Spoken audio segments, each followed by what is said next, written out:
آج میں پھر صدقہ دوں گا۔ چنانچہ پھر یہ شخص رات میں چھپ کر صدقہ کا مال لے کر چلا تو ایک مالدار شخص رات میں کہیں جا رہا تھا، اس نے اس مالدار کو مسکین سمجھ کر صدقہ دے دیا۔ صبح کو پھر اس چرچا ہوا کہ کوئی شخص رات میں بہت بڑے مالدار کو صدقہ دے کر چلا گیا۔ جب اس نے یہ سنا تو نہایت ہی افسوس کے ساتھ یہ کہا کہ یا اللہ عز و جل، تیری ہی لیے حمد و ثنا، افسوس کہ میرا صدقہ ایک چور، ایک زانیہ، ایک مالدار کے ہاتھ میں پڑ گیا، حالانکہ ہر رات میں اپنا صدقہ ان سبوں کو مسکین سمجھ کر دیتا رہا۔ افسوس، میں رنجیدہ ہوں کہ یہ شخص سو گیا تو خواب میں دیکھا کہ ایک فرشتے نے آ کر یہ کہا کہ تو نے چور کے ہاتھ میں صدقہ دے دیا تو شاید وہ چوری سے بچ جائے اور توبہ کر لے، اور تیرا صدقہ زانیہ کو مل گیا تو شاید وہ زناکاری سے بچ جائے اور توبہ کر لے، اور تو نے مالدار کے ہاتھ میں صدقہ دے دیا تو شاید وہ عبرت حاصل کرے اور خود بھی اپنا مال خدا عز و جل کی راہ میں خرچ کرنے لگے۔ حضرت ابو ہریرہ رضی اللہ تعالی عنہ سے روایت ہے، انہوں نے کہا کہ رسول اللہ صلی اللہ علیہ وسلم نے فرمایا کہ میں تمہیں ایسے کاموں کا راستہ نہ بتاؤں جس سے اللہ تعالیٰ تمہارے گناہوں کو بھی مٹا دے اور تمہارے درجات کو بھی بلند فرما دے۔ صحابہ کرام رضوان اللہ علیہم اجمعین عرض کیا، کیوں نہیں، ایسے عمل کی تو بہت ضرورت ہے۔ تو آپ صلی اللہ علیہ وسلم نے فرمایا کہ تکلیفوں کی باوجود کامل وضو کرنا اور مسجد کی طرف بکثرت قدم رکھنا، ایک نماز کے بعد دوسری نماز کا انتظار کرنا، یہ چیزیں جہاد کے حکم میں ہیں۔ امیر المومنین حضرت عمر فاروق رضی اللہ تعالی عنہ سے روایت ہے کہ رسول اللہ صلی اللہ علیہ وسلم نے فرمایا کہ تم میں سے جو کوئی بھی خوب کامل وضو کرے پھر ان کلمات کو پڑھ لے، اشہد اللہ الہ الا اللہ واشہد ان محمدًا عبدہ ورسولہ، تو اس کے لیے جنت کے 8 دروازے کھل جاتے ہیں کہ وہ جس دروازے سے چاہے جنت میں داخل ہو جائے۔ حضرت ابو ہریرہ رضی اللہ تعالی عنہ سے روایت ہے کہ رسول اللہ صلی اللہ علیہ وسلم نے فرمایا کہ میری امت قیامت کے دن اس حالت میں بلائی جائے گی کہ ان کی پیشانی روشن اور ہاتھ پاؤں وضو کے اثرات سے چمکتے ہوں گے، تو جو اپنی روشنی کو بڑھا سکتا ہو اس کو چاہیے کہ وہ اپنی روشنی کو بڑھائے۔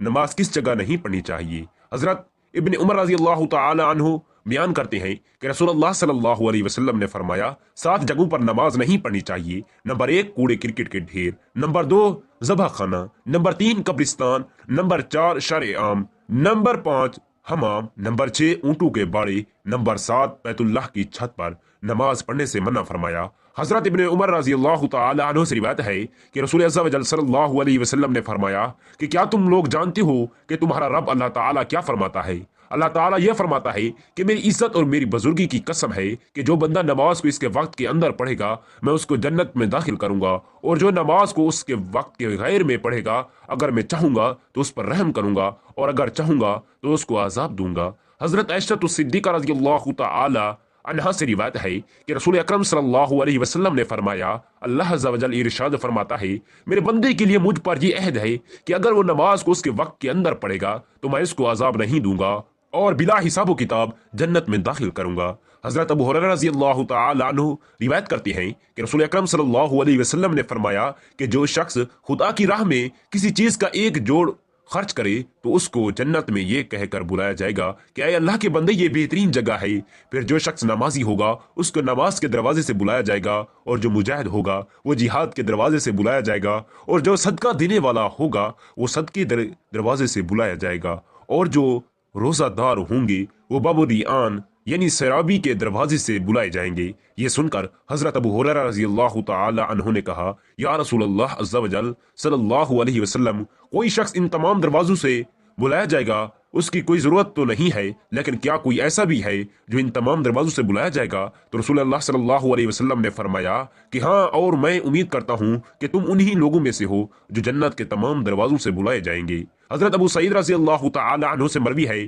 کہ رسول اللہ صلی اللہ علیہ وسلم نے فرمایا کہ جو مسلمان کسی ننگے مسلمان کو کپڑا پہنا دے تو اللہ تعالیٰ اس کو جنت کا سب سے لباس پہنائے گا، اور جو مسلمان کسی بھوکے پیاسے کو کھانا کھلائے تو اللہ تعالیٰ اس کو جنت کے پھل کھلائے گا، اور جو مسلمان کسی پیاسے مسلمان کو پانی پلائے گا تو اللہ تعالیٰ اس کو شراب خالص سے سیراب فرمائے گا جس پر مہر لگی ہوگی۔ حضرت ابو ہریرہ رضی اللہ تعالی عنہ سے روایت ہے، انہوں نے کہا کہ رسول اللہ صلی اللہ علیہ وسلم نے فرمایا کہ ایک زناکار عورت ایک کتے کے پاس سے گزری جو ایک کنویں کے منہ پر زبان نکالے ہوئے تھا اور قریب تھا کہ پیاس اس کو مار ڈالے، تو اس عورت نے اپنے چرمی موزہ اتارا اور اس کو اپنی اوڑھنی میں باندھ کر اس سے پانی نکال کر کتے کو پلا دیا، بس اسی سبب سے اس کی مغفرت ہو۔ اس نے عرض کیا کہ کیا چپائیوں کے ساتھ بھلائی کرنے میں ہمارے لیے اجر ہے؟ تو حضور اکرم صلی اللہ علیہ وسلم نے فرمایا کہ ہر گیلے جگر والے کے ساتھ بھلائی کرنے میں اجر ہے۔ اللہ تعالیٰ تمام مسلمان بہن بھائیوں کی مغفرت و بخشش فرمائے، آمین یا رب العالمین، جزاک اللہ خیرن کثیرا۔